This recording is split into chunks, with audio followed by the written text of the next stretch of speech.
Don Marmaduke, thank you for being with us today. We really appreciate your time. We are proud to feature you in our member spotlight in the Diversity and Inclusion newsletter.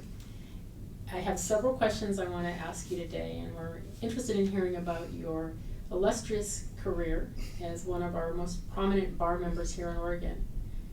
So I want to start off by acknowledging the fact that you retired last December, shortly before your 89th birthday.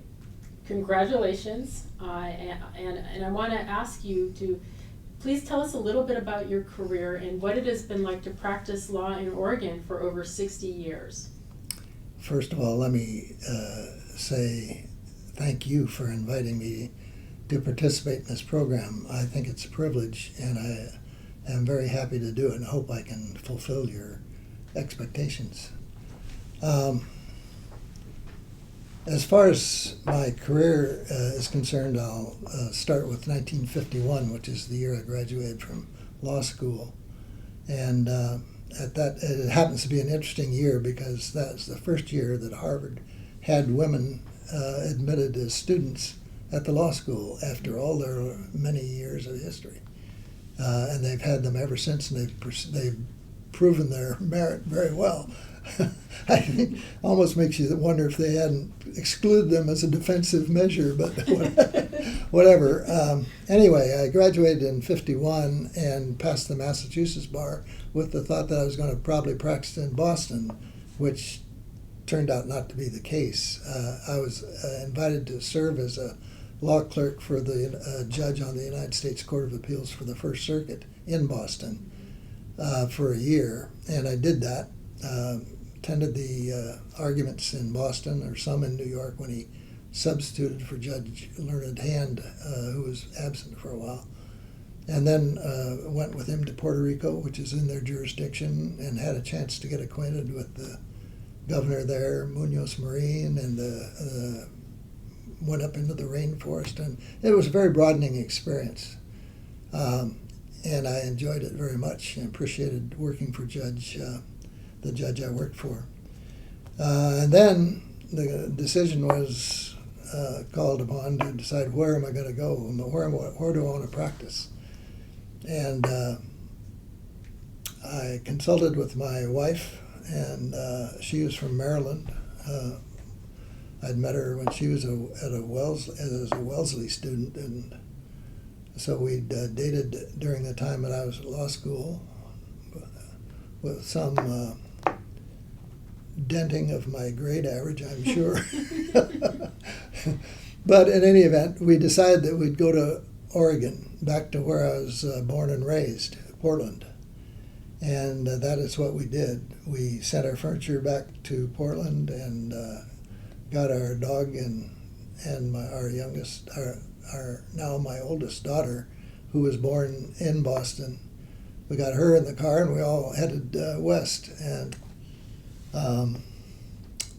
established a very modest home in a very modest residence that we paid $10,000 for. Can you imagine that in that day? But I was hired as a law clerk by the firm that's now called Stoll Reeves, the largest one in Portland, for those who might not be acquainted with it. It's a very fine firm, and I worked for them as a clerk for a year, and then was hired as an associate and served there for a few years, and then became a partner.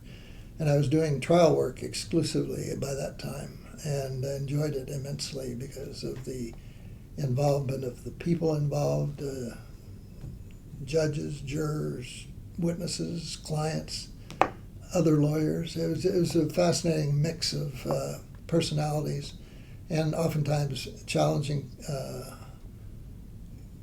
issues. So I did that for a number of years, and on the side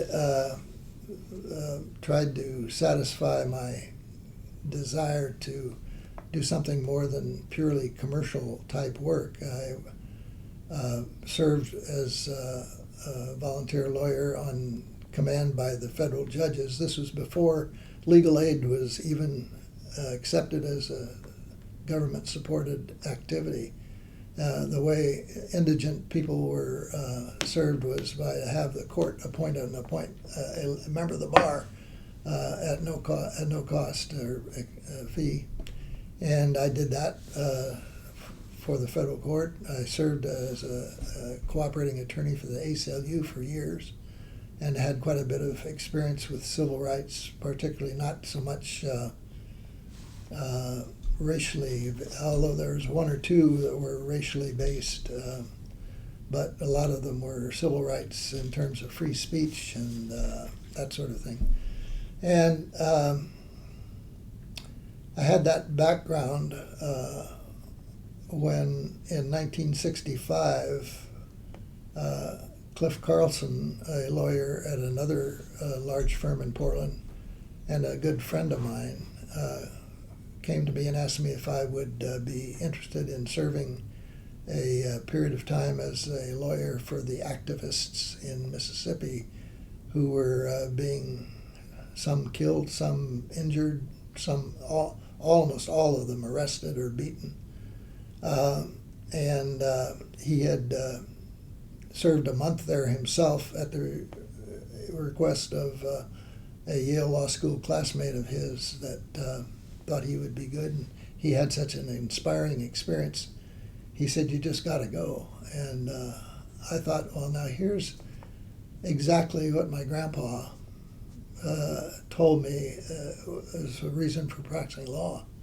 My grandfather, let me just take a side issue here. My grandfather was the owner of the home that I was born in, and there are 3 generations that lived there.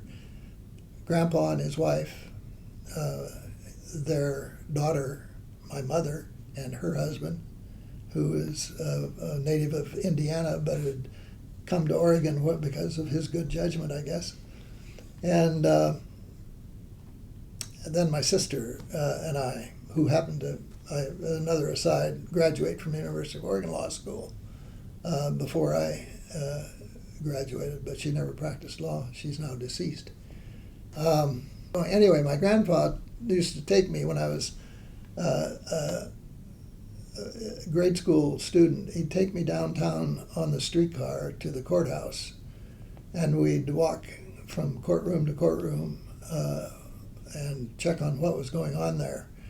He believed, he was a railway mail clerk on the train that went from Portland to Spokane and back. So his occupation was not an intellectually challenging one, but he would have been a great lawyer, and he used to be in the basement making speeches by the prominent rhetoric makers in those days. Anyway, he'd take me and we'd go to courtroom to courtroom. He knew all the judges, knew all the bailiffs, and he would introduce me and encourage me to be a lawyer. So much so that I reacted against it when I was when I got out of college. But this trip to go to Mississippi was an opportunity to make real what I had hoped would be my benefit of becoming a lawyer. And my goodness sake, it was. Changed my life. 5 weeks changed my life. So I went to Mississippi in November of 1965 with the blessing of the law firm and no reduction in my pay while I was gone. It's a very fine law firm. And I had an experience there that was quite broadening for me. The routine type cases was to take on representation of individual activists who were encouraging people to participate in protest marches, sit-ins, and that sort of thing. And they would be arrested and beaten and made examples of to dissuade people from following them or following that activity. Or we had the first job I had when I got there, the first day I got there, was I was assigned the job of filing a injunction case against the city of Canton, Mississippi, to enjoin their refusal to grant a parade permit to black people who were desirous of marching for their rights. The Ku Klux Klan had been granted a permit with no problem. They had done it, and so it turned out I didn't have to do much there because the city of Canton backed off, and we did do it, although not without some harassment from the Klan. The other cases were examples. I drive from Jackson, the main center of our activities, to rural counties where the people had been thrown into jail. We'd get a property bond and bail them out, and then I'd file a motion to transfer their case to the federal court on the grounds that their arrest and detention was pretextual. It was not really bona fide. It was to dissuade, to intimidate the activist and the people he was trying to activate. And the cases were uniformly transferred to the federal court, and ultimately they ended up piling up and being dismissed with no consequences, except that the people suffered a couple nights in jail and a beating at the police's hands. Anyway, then those were typical types of cases, but the main thing that I was fortunate enough to get to be involved with was I was asked if I would try the case that had been filed before my arrival in the federal court in Meridian, in the eastern part of the state, to get an injunction against the Neshoba County commissioners to enjoin them from continuing their racial segregation in many ways at the courthouse. And it was of particular importance because the year before, 1964, was when Neshoba County got a lot of publicity because of the murder of the 3 civil rights workers from elsewhere that came there to investigate the Klan's burning of a church. And while they were there, they were arrested and put in jail on the grounds that they had made some kind of a traffic error and held there. And then they were released that evening by the deputy Cecil Price, who was a bad actor in this whole thing. He's now deceased as well. He had arranged with members of the Klan to pick up this group of kids when they were following the highway out of Jackson and take them away off the main road. And there their car was burned and they were murdered, and their bodies were buried below a earth dam and not found for months. But everyone suspected, not everyone, but knowledgeable people suspected that Cecil Price and his boss, Lawrence Rainey, the sheriff of that county, were complicit in this plan to get rid of the 3 leaders of the civil rights movement in Neshoba County. Neshoba County was probably the most vicious center for mistreatment of blacks on racial grounds. So that was the background of the case. My job was to take that on, and I thought it was a privilege to be able to do that. And so I got a car from the office and drove to Philadelphia, the county seat, where the Neshoba County Courthouse is located. And I found that the courthouse was like there, like it is in other small towns, both in Mississippi and elsewhere. The center of town, it was sort of the main hub of the activity in the town. And it served as a place for voters to register to vote, and probably to vote as well. It served as the headquarters for the sheriff and his deputy and their crew. And these people were very intimidating people. They traveled in cars that had submachine guns across the back window and a shotgun upright by the front dashboard. And they had at least 4 antennas coming out of the roof. The thing looked like a tank coming. It looked like an armored tank. And they each had one of these cars, and they'd drive around and scare people.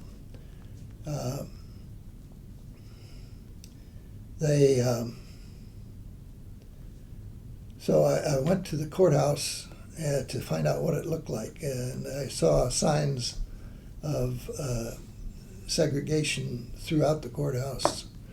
The drinking fountains were signed for white only. The public seating facilities for the courtroom itself on the main floor was marked that it was not for Negroes. It was for white only.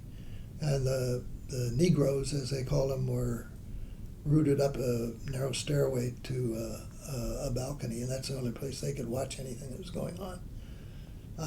The voters' office was in the basement, and while I don't recall any signs there, I do recall what the witnesses, the plaintiffs in my case, told me, and that is that when they go down to register, they would be asked if they could recite the Constitution's provisions on voting, and a lot of them couldn't even read, let alone couldn't cite that by memory. And it just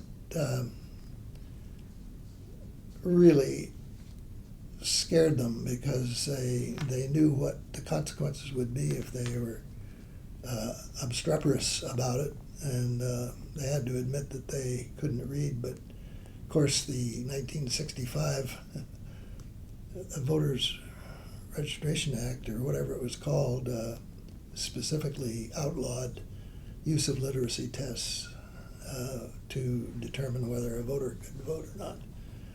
But anyway, it went on, and it affected their active life. It affected their sense of well-being. It affected their self-esteem. It had a variety of terrible consequences. It made them a second or third, fourth-class citizen, as bad as a slave, but allowed to walk around. And it was emotionally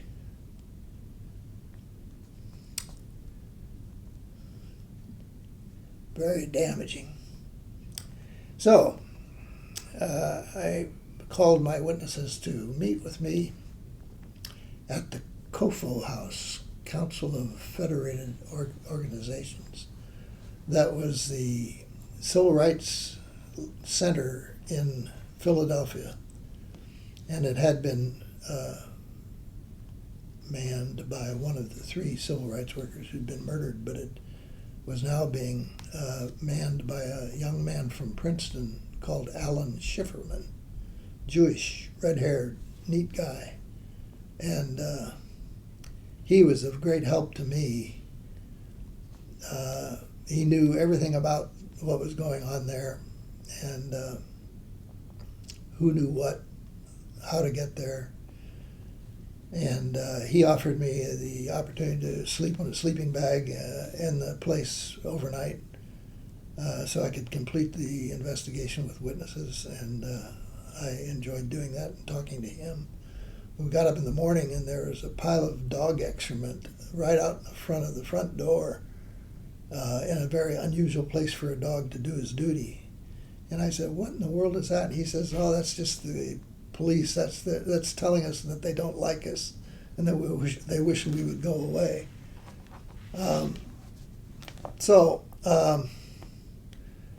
The trial date on that case was set for the day before I was to return to Oregon.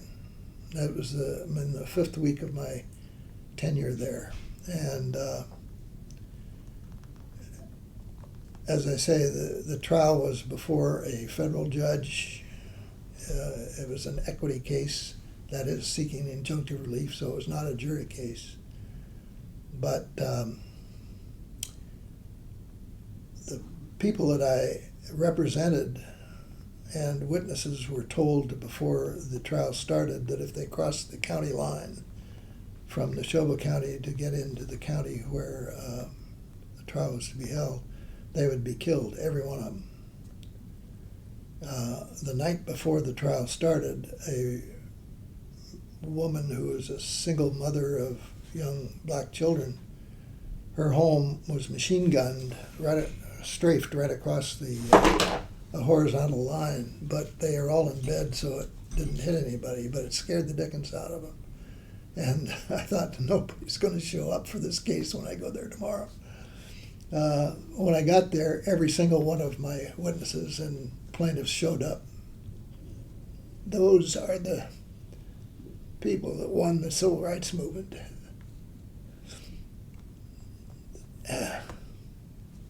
Very brave. Justice Tanzer said something very similar. He said, often the history books don't really capture those stories and talk about the bravery of the black people who risk their lives Absolutely. to testify, to appear, to show up. Come into court, and here is Cecil Price, who is as tall as one of your fellow employees here, named Benjamin James. And that's tall. And he was a heavy set man, wore a cowboy type hat, and his eyes were steely cold. He never showed any emotion in his eyes at all. Armed. And he was the most intimidating of the pair. Lawrence Rainey was bad enough, but Cecil Price was violence, walking around. He was sitting there in the courtroom watching the testimony and sitting right next to where my place in the table was. And he was just stone cold during the thing. He showed no courtesy at all in acknowledging our presence. The break in the testimony occurred at lunchtime, and as I was walking down the front steps of the courthouse by myself to go get a sandwich somewhere, a little old lady that looked a lot like my grandmother, who was of Scotch descent. My grandmother was a Scotch Canadian, Christine McIntosh. This lady looked a lot like her, gray hair, same body style. She came up next to me and looked at me with just hatred in her eyes and went, hissed. I thought, how does a person's attitude get shaped by their culture? And why is it different between my grandma and this woman who looked like the most presentable white person you could ever expect to find as a grandmother? But that's the way it is, or was, I should say, in the state of Mississippi, really. After the break at lunch, we resumed and made our arguments, and the judge ruled from the bench that we were entitled to an injunction. Now, this in Oregon, that case would have been a laydown from the beginning, because there's no question that there's not an issue of fact about whether there was discrimination and segregation. The signs were up. But in Mississippi, anything could happen. It could have been a defense judgment as easily as a plaintiff's judgment, but it wasn't. This was a judge appointed by President Johnson just a matter of a month or two before this trial, and he came from the southern part of the state on the Gulf, which is much more liberal than the Neshoba County people. But in any event, Judge Russell, his name was, he did his duty, and my people were just ecstatic because they did not expect to win. And Cecil Price turned and looked at me as if he'd like to just shoot arrows at me. He walked out, and our people came back to where they were centered with Alan Schifferman, and they celebrated. They were just ecstatic, and they said that if this can happen in Neshoba County, it can happen anywhere. It really encouraged them to carry on the fight, and they did. So I had to catch my plane out the next day, but I wrote the injunction and sent it to Warren Fortson, one of my fellow lawyers at the Jackson office. There were just 3 of us lawyers then. Warren Fortson, who was the son of the Secretary of State of Georgia at the time, and he was counsel to Jimmy Carter in Americus, Georgia, where he lived.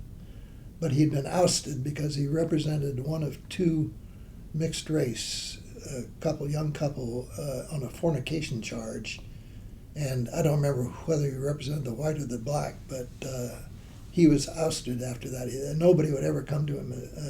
Nobody talked to him. Nobody patronized his law firm. So he left Americus and moved over to Jackson and became a volunteer lawyer like the rest of us. And he was the only one that during the period of 5 weeks that I was there, I became aware of being threatened by a judge that he appeared before to be jailed because he didn't have a license to practice in Mississippi. Well, that was taken care of by his calling the Jackson office.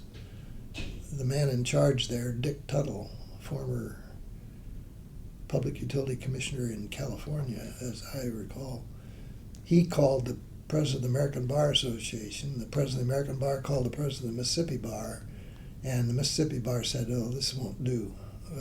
We will make exceptions for people that are willing to represent these characters." Actually, they couldn't get conviction if they couldn't get lawyers, because they are entitled to a legal representation. And if none of this local bar would represent them, why, they were not going to be able to convict anyone.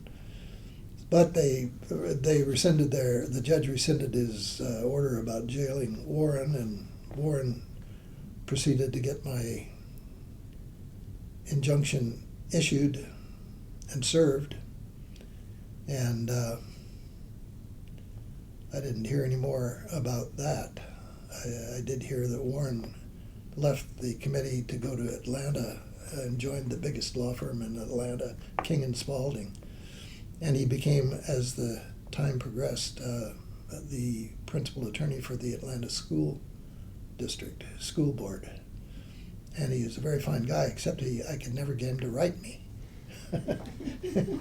His daughter came through Portland once, and she said that she wanted to give Warren's regards to me, and I said, "Well, that son of a gun, I can't get him to write." She says, "I know he doesn't do that." But anyway, maybe he'll text you. Yeah, right. Oh my! So that was the end of the most significant case and the most gratifying case that I had the privilege to try in my 5 weeks there. There are other interesting experiences that I I'd like to have you know about, just because they show a lot about the spirit that was prevailing among the blacks in Mississippi and Alabama, I guess. I didn't go to Alabama. They had mass meetings at churches, and they would go to the church to have their meetings to keep each other spirits up and try to encourage each other to continue what they're doing despite the danger. They were the police, the state police, became aware of that, and it was reported to us that they were stopping these people, and so they went in caravans, cars following the other, and they started stopping the caravans, pulling people out of the cars and beating them up. And people wanted to know if there's anything that we could do about it, and we said, well, we could try to establish irrefutable proof of it. We could get in the cars and hide in these cars. We had sound recorders, and so we tried that. We tried to hide in the cars, but somebody must have leaked that out. They didn't stop the caravan that we were in. Instead, we went to the church, and that itself was an interesting thing. We stopped, and the church was a typical movie-style white steeple church, and the sound of choral singing was just radiating out from that. And we went in, and here's the church just jammed with people wearing overalls. They're cotton pickers. They're both sexes, children and adults. And we got a chance to sit by I wasn't conscious of who else was with me at this point, but I was watching, and the preachers would come one by one from the back somewhere, and they'd come in and they'd start to preach, and they preached in their southern style, where there was there was participation by the audience as well as by them.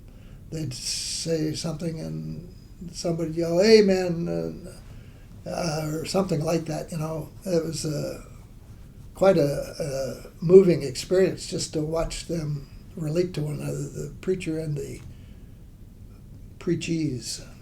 And there came a point where the master of ceremonies, if you will, wanted to introduce me to the group there, because I was there. And he said, "Here's a young man from Portland, Oregon, who's here as a lawyer to help us with our movement." And the place just exploded.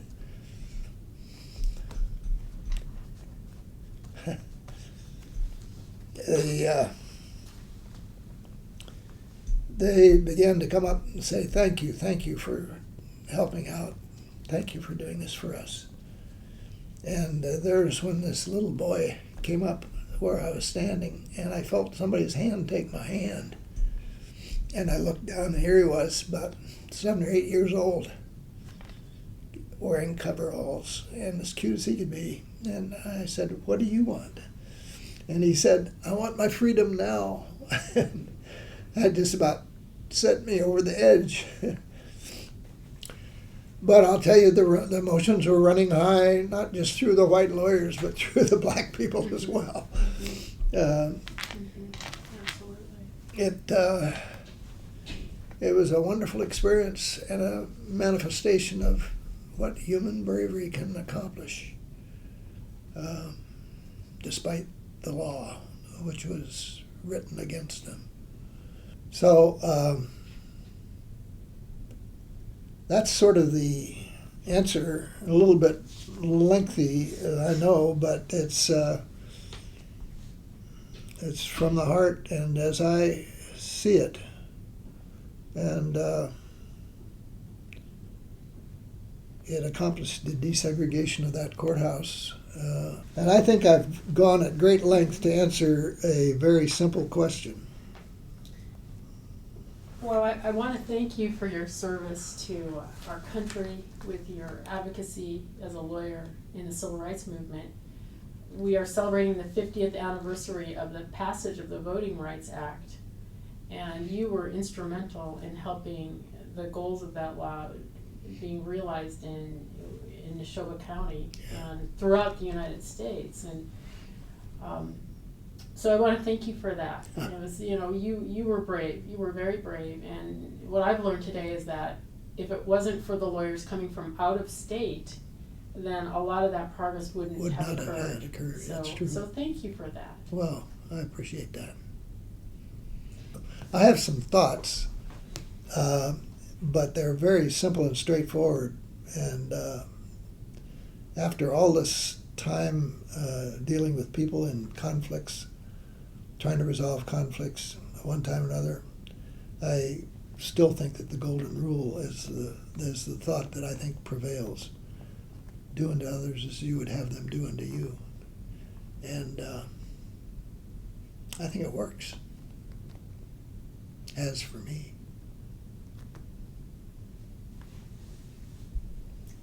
Well, thank you again so much, Mr. Marmaduke. Is there anything else you'd like to add? I'm sure there are things that I would be able to add, but I'm not gonna prolong this now. My representing the Black Panthers here after I came back from Mississippi and getting involved in a lot of stuff like that, but none of it was nefarious, and they turned out to be much better people than they are given credit for. At least in Oregon they were.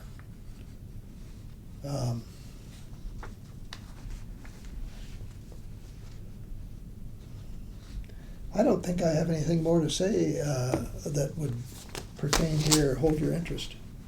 Okay, thank you again. Yeah. Thanks so much. You're quite welcome indeed.